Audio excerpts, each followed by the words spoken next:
invite our president up to say a few words, actually. Jonathan, could you come up and say a few words?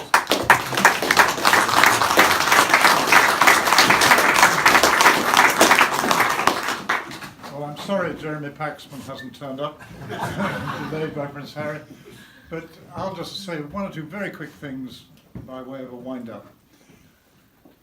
They say that one of the most important ingredients in a successful party is an interesting mixture of guests.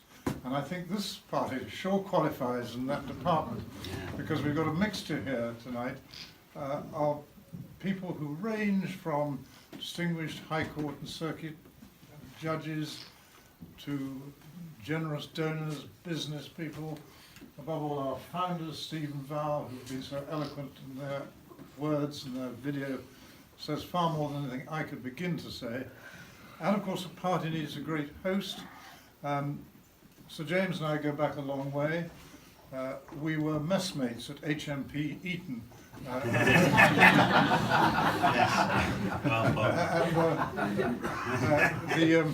And since he's married Jenny, the cuisine has improved. Anyway, the reason we're all here, from whatever angle we come, is because we actually care about this need which our society gets on the whole so unsuccessfully and inadequately wrong, which is the need to reduce reoffending and give second chances to people who may be able to use them to turn their lives around. I think the moment that it dawned on me that this cause was tremendously important goes back to the days when I was a very new prisoner in HMP Belmarsh, very shy, a new boy keeping my head below the parapet. And a young fellow prisoner comes up to me and says in a conspiratorial whisper, "Can you help me? I've just had a letter from my brief, but I've got a big problem. I can't read it. Could you read it to me?" So I read it to him, and it gave him the bad news that he and his family were going to be evicted from their council flat in Lambeth in London for non-payment of rent.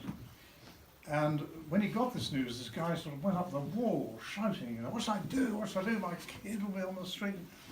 What should I do?" As it happens within the confines of Belmarsh Prison, he probably couldn't have come to a better source of wise advice, because I had spent the previous 24 years doing eviction cases. So I knew every wrinkle in the system. I had to appeal, gave it to him, and told him, and they said this is what he ought to do, write a letter of appeal. And his then face sort of clouded over, and he said, "Look, I've got another problem. I don't do no reading nor no writing neither. Could you write it for me?" Illiteracy, incidentally, if you don't already, is a huge problem in prisons. About 30% of prisoners don't have reading and writing skills above a child age. Anyway, I wrote a letter for him, a letter of appeal. He signed it, and then instead of doing the obvious thing, like putting the letter into the postbox or putting in his pocket, instead he did something totally unexpected.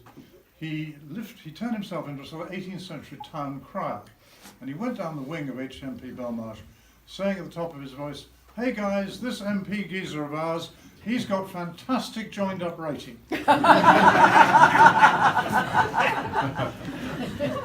Now this testimonial to my graphological skills fell on the ears of a surprisingly receptive audience, because I just said there's a big percentage of people who really can't do reading and writing adequately. So from that moment onwards, every single night of my prison sentence, a queue used to be formed of people wanting letters written for them or written to them, often on the most intimate subjects imaginable. Well, in that situation, you get to know your fellow prisoners pretty well, and I did. And I have two thoughts to share from that experience of night after night writing these and reading these letters. Two thoughts to share which are very relevant to Tempus Novo. The first thought was that so many of these guys had a lot of potential in them.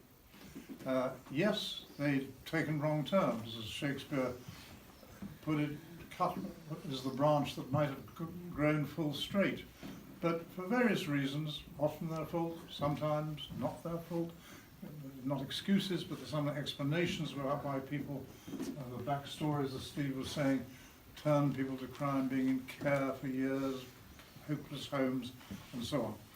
But there was still that potential of people who had the energy, the street smartness, that I could see they could, go straight if they had productive lives, if only they had a proper second chance. The other memory from that period is how many of these guys, when they got towards the end of their sentence, they were full of negative emotions. You might think in a prison, people just before release, they'd be rather euphoric, excited. In my experience, very often not so. They were fearful, they were worried. They just didn't know how they'd manage to cope. Could they possibly get a job? So all these negative sides of their emotion, and I'm afraid they're very often fulfilled, because anybody who does any work with ex-offenders knows that one of the big problems is getting a job. And the way that employers and HR managers just toss job applications into the bin from anyone who says, I've got a record, it's a very high hurdle sometimes to climb. A third memory of that period is that Planet Prison is a very strange place. There are all kind of currents and chemistries running around in it.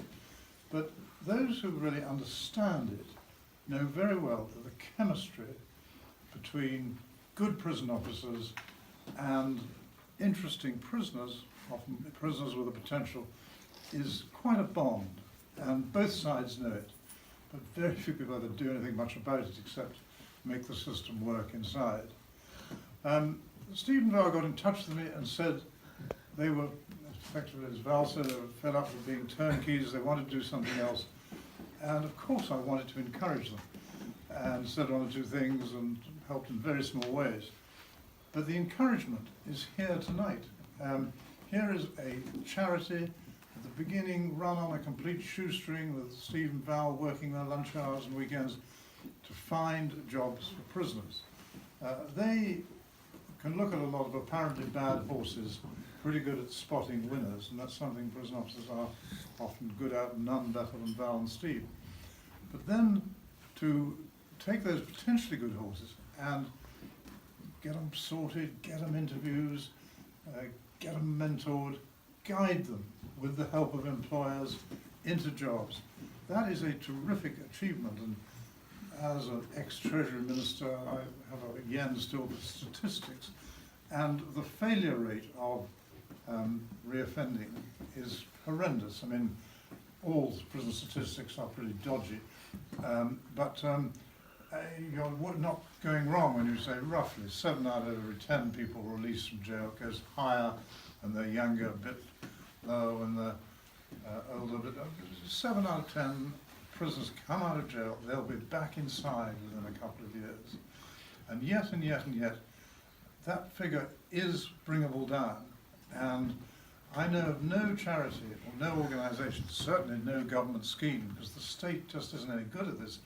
I know of no charity which has the kind of success rate that Tempus Novo has.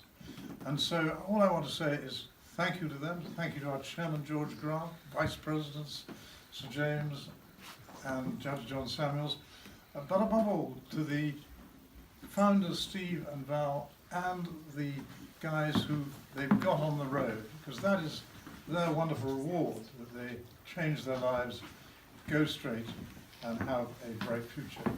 So thank you for all of you who played your part in this evening, and long live and long may grow Tempus Novo. Thank you.